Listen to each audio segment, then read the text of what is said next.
asalaamaaleykum wa rahmatulahi taala wa barakaatu man la Ousmane Dramé bu la réveil des consciences sànq rek waxtaan nañ ak benn groupe bu ndaw ci li jëm ci mbiri Khalifa Sall. mbir mi du Khalifa Sall képp du Khalifa Sall képp Macky aussi il a son projet d'emprisonnement ñoo xam ne ñi da leen a waroon tëj ñii xam ne dañoo war a fekk hôpitaux yi empoisonné leen ñii ñu war a leen fekk ci àll bi gaañ leen ñii ñu war a leen kidnappé ñii ñu war a leen denc kenn ku ne xam ne ne Macky armé wu na ba dëgër il est parti au Pakistan la jënd ay armam képp koo xam ne fal na la armé na la képp koo xam ne Macky fal na la rek armé na la parce que du fal koo xam ne ci musiba lu koy dugal te du ko ne téyel ngànnaay lii naïveté nañ ko bàyyi te jóg ci suñu bopp. Khalifa Sall ñëpp xamoon dana ko téye dana ko di 5 ans yooyu du ci àgg su Macky gouverner bu duma bu jëlee élection bu gouverner 1 an 2 ans ba réew mi calme muuti baax woote dialogue national libéré Khalifa Sall par grâce loolu yéen ñëpp xam ngeen ko. mbir mi aussi lu ñu war a wax la Imam Ndaw buñ ko jàppee ñun ñëpp a jóg Imam Ndaw ñu seetal ko mu set wecc parce que deful dara kon ñi nga xam ne moom la ñu àndaloon ñu jàpp leen dama ne waruñu leen a fàtte ci kaso bi. Abdou Karim maa ngi lay woo kan bokk jógaat ñooñu Imam Ndaw bàyyi ca kaso ba seeni ndey dañ leen a soxla seeni doom soxla leen seenu njaboot soxla leen defuñu dara na Sénégal yëngu de xalaat coow li pour xale yooyu ñu bàyyi leen ñu dem seen yoon. Khalifa Sall bu tëddee Mame Mbaye war naa tëdd 1 at ak juróom kenn bokk gore. Farba Ngom bu tëddul Khalifa Sall wërta mën a tëdd ci kaso bi. tout wrong xam naa ko will never been right mënta ne ñaari juum mënta indi dëgg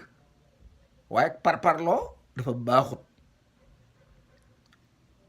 juge Lamotte ak Demba Kandji noonu ñu def noonu képp lañ ko mën a defee parce que c'est le projet de Macky Sall, ce sont les entrepreneurs de Macky Sall donc noonu képp lañ ko mën a doxale mënuñu ko doxalee neneen.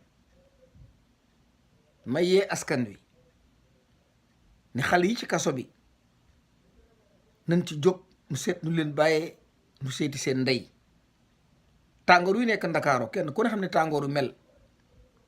nga téye téeméeri solondu lañ ci benn néeg tëj te yow mi leen tëj loo jekku sàcc ko yow mi leen tëj doon magistrat fon la corrompre nga jël yaa leen gën a mérité kaso bi. dama ne ñi àndoon ak Imam Ndaw bu leen fàtte ay bokk lañ ay doom lañ ay jarbaat lañ ay jullit lañ jotewuñu kenn dara nañ leen bàyyi ñu dem seen yoon. Assane Diouf presque le moom 1 an jotewul ak kenn dara il est dans un pays de droit protégé par ses droits. Assane Diouf a le droit de poser une question te def na ko nañ bàyyi jàmbur mu dem ci ay bokkam. le professeur Malick Ndiaye li mu wax yéen ñëpp dégg ngeen ko c'est un docteur en sociologie am niveau pédagogie bu doy sëkk moo tax muy jàngale dellu am public psychologie niveau boo xam ne kenn wérantewu ko.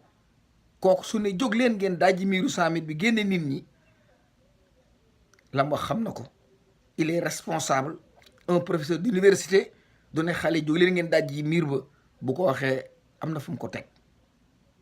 Serigne Mansour Sy Djamil dégg ngeen li mu wax muy sama xarit doon nit ku yiw xamul aw ay jotoo la kenn dara. Serigne Mansour boo ko nuyoo dalay jàpp di lay bës bay lox. kooku il n'est pas un criminel kooku du nit koo xam ne danaan jëlal paaka bi nga jam ko nit la reyal kii du ko def. Sëñ Mansour bu demee ba ne rapport de force mënta ñàkk dama ne ci xam-xam bu wér la ko teg xam-xam diine am na ko. C'est un grand intellectuel boo xam ne xam na naka la te il a connu l'immigration kon bu génnee kàddu yooyu mu seede su wér Sénégal yi jug leen ngeen am fulla toppatoo seen bopp. Khalifa Sall duñ ko bàyyi bala koo bàyyi moom jekk ba Sénégal yi ne nem mu koy bëgg a jubóog réew mi ne grâce présidentielle ak dialogue national awale fa bàyyi ko. moo tax ñu war a jóg nag am fulla élection yi nañ fexe ba bu mu am sëñ Moustapha Sy bu Tiwaawan as goro ngi noonu mën na ci dara waa PUR aussi mbooloo moo xam ne intellectuel képp ñoo ko fees boroomi xam-xam te ñu bëgg réew mi doon jullit dolli ca kan bokk def dëgg capitaine Dièye il est disponible genn waar armée bépp moom lañ àndal mënuñu wax te tudduñu ko le Sénégal a besoin d'une défense te peuple bi amul doole armée bi képp fi sës armée bi fi sës nit ñu yare moo baaxut dañoo yar ci ak toroxlu yar nu ci ak sutura yar nu ci ay waxtaan ak teeylu teewul ki yor karawaas gi dóor suba guddi ak ngoon kan bokk jóg am fula taxaw ci suñu bopp. Khalifa Sall bu ngeen daajul miiru kaso bii Macky koy gracier ñi ko tëj ñoo gën a mérité kaso bi Khalifa Sall kon maa ngi dellu di soññ opposition bi lu ngeen mën a booloo moo gën Macky nag nax na leen bu dugg leen ci guuta goo xam ne ni ngeen di ngeen dem élection ak moom te yéen ñëpp wóor na leen ne Macky sàcc na carte gi te gas na pax mu ñuul moo xam ne xam ngeen ko gis ngeen ko bu ngeen ci tàbbalee réew mi kenn tooñu ñu ku dul yéen dama ne bu ngeen ci tàbbalee réew mi Macky tooñu ñu yéen a ñu tooñ bu ngeen ci mënul dara woo leen askan wi formez-vous en rébellion ñu seet ñu fi jëlee Macky Sall wala ñu organiser élection yoo xam ne Macky du ci bokk parce que il a violé le droit de tous les Sénégalais. Il a violé le droit de tous les Sénégalais et un gouvernement qui viole les droits de son peuple. L'article 35 de la Commission des droits de l'homme, cette déclaration dafa ànd ak le peuple sénégalais pour askan wi jóg répondre à leur façon. Macky moomunu bàyyi moomunu Macky moomul Sénégal bàyyi moomu ko kon boo ko jóg am fula France ko gemb pour ses propres intérêts ak i transhumants yoo xam ne seen biir képp lañ tal seen biir képp lañ tal ay sàcc yoo xam ne kenn ku ci nekk xam ne alal réew mi fa mu tolloon tollatu fa lépp ndoxum nañ ko awle ko ci corruption ak ko càcc ba tey gis ngeen ni réew mi mel kenn amul loolu lekk kenn mënta jàngal sa doom kenn mënta jaamu yàlla amul kenn koo xam ne tu es sûr de ton lendemain nun nag wax kepp lañ ci man